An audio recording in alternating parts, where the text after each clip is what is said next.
Midnight falls, the veil is thin, shadows crawl where faith... Hello everyone!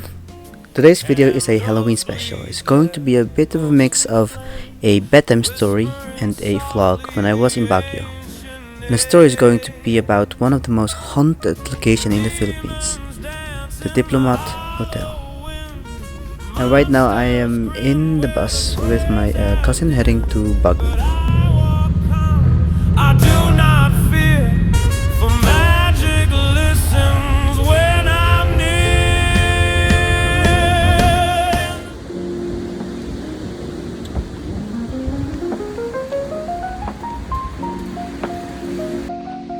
Okay, we just arrived at our cousin's place, and as you can see, it is very stormy. Baguio sa Baguio. This is we're just waiting for our cousin to pick us up. If I'm not mistaken, we should be going now. So when the storm finally stops, here's the view of Baguio from my cousin's place. We enjoyed our trip to Baguio. We visited the Lourdes Grotto, which I believe is a replica of the one in France. After that, we went to SM, the mall,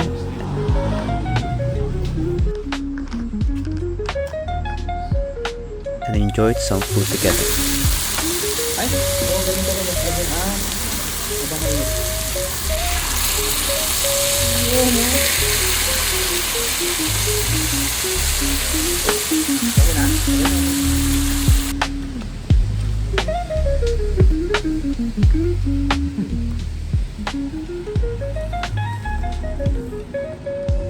At the moment, like, my cousin Mark is like already tired. And it's not only been what 5 minutes maybe. So I think that we are climbing the hill, or frankly it is a mountain, and adding to the storm and adding to the low condition, because I haven't gone to the gym for some time now, especially him over there. But yeah, it's actually really nice. I like Baguio because compared to other places in the Philippines, here it's like it's the right cold from what I'm used to in the Netherlands. Like this cold is like spring or fall kind of weather. It just for me it's like the perfect temperature compared to the high winter of cold winter and the hot summer. So if you hear of Joshua, so he lives here and is going to give us a tour in Diplomat Hotel. So I'm gonna interview him later and let's see what he can tell about one of the most haunted places in the Philippines, which actually it is here, right? Already here.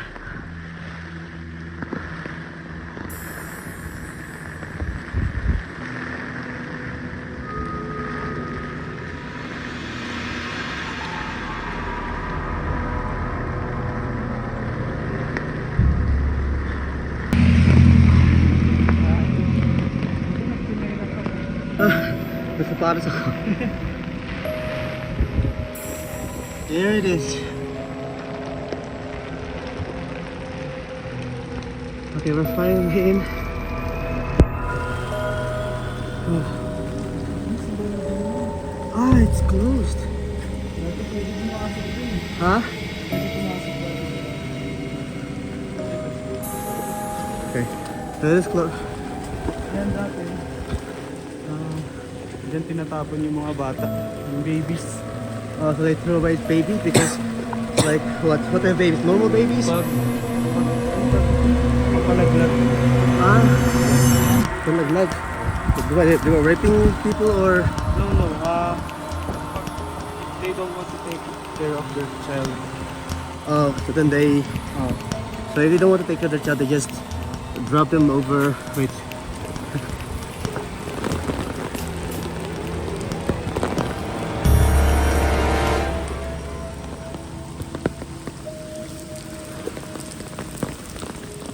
So ano ba ano yung, what is the story of the Diplomat Hotel? Ang story niya is, yun nga, dating hospital, hotel. Yun lang alam ko eh. Tapos nung lumindol, Yan parang bakit ano haunted to? yung maraming, yun na, namatay. Nasunog din natin eh. Ah, Nasunog din siya nung lumindol. So, tas yung hospital pa, syempre maraming... ano yun, not church to or to hotel? Ayun pa, simbahan. Yung simbahan din. Yung ano, during World War II. O when yung po Hindi naman, hindi ko na alam kung kailan yung dates, no? Pero yun, hospital, hotel, tsaka church. Ah, Tas yun. Kaya lang maraming patay sa hospital. oh. Hospital sa dati, syempre, pag may mga namamatay. Tas yun, nasunog din. Dami nangyari din sa building na yun. Kaya sa naging haunted house. Ah, There's a hill in Baguio that doesn't sleep. They say if you climb it after dark, the wind doesn't just blow, it speaks. And if you listen long enough, you'll hear a cry behind the fountain.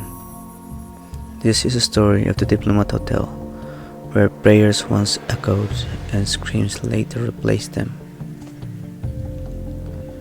Back in 1913, the Dominican friars built a retreat house high above Baguio. They call it a place of peace. Stone walls, a cross on the roof, a fountain at the heart of its courtyard, water flowing like grace. For years, the monks prayed there in silence, looking over pine, forest and clouds. But when war came, the silence was broken. In World War II, the retreat became a refuge for families and priests hiding from the chaos below. But the Japanese soldiers took the hill, and the retreat turned into a prison. People whispered of executions, beheadings, and rooms filled with cries that no one answered. When liberation came, bombs fell upon the hill, and when the smoke cleared, hundreds were gone. Their stories buried beneath the rubble and pine. Locals say the fountain once ran red that day. Decades later, a man named Tony Agpao, a famous faith leader, reopened the ruins as a hotel. He called it the Diplomat Hotel. Guests came from around the world seeking rest and miracles.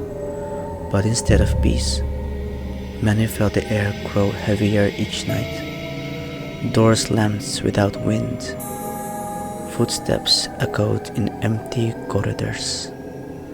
And some guests claimed they saw headless figures drifting near the fountain, bowing as if still praying.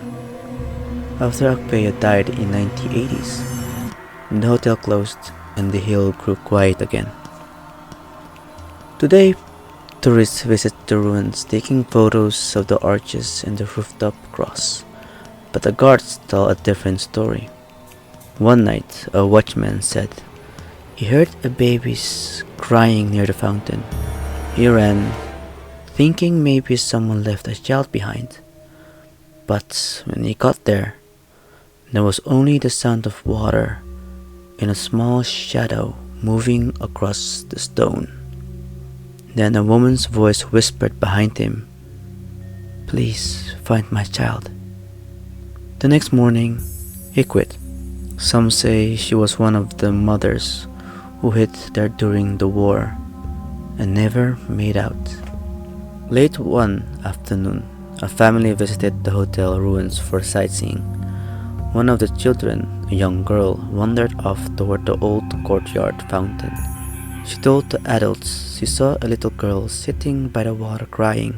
When the family approached, no one was there, but the girl insisted someone had held her hand. Later, after they left and got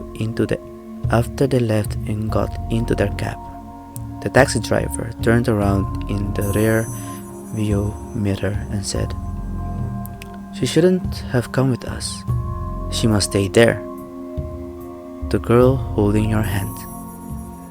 The girl claimed she had been holding a small hand the whole time in the building, though no one else had reported being touched.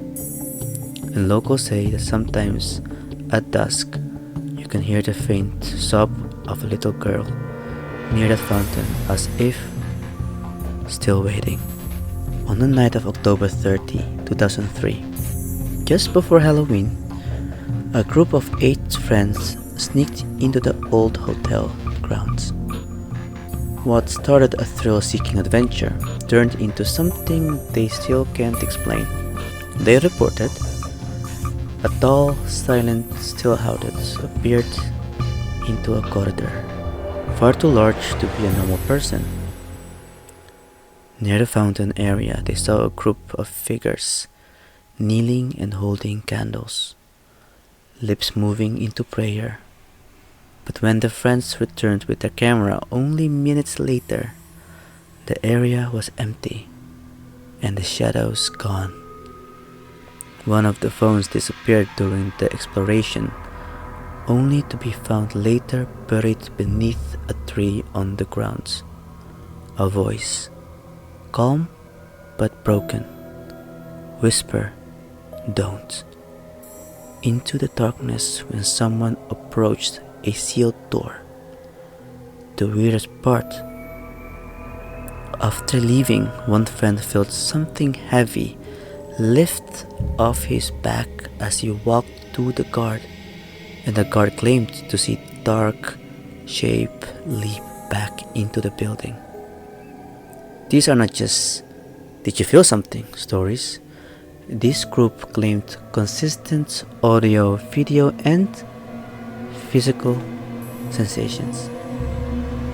Whether or not you believe in ghosts, Diplomat Hotel remains haunted, not just by spirits, but by history itself. Every stone, every hallway carries the weight of human pain and faith. Maybe the ghosts aren't asking for fear, but a remembrance.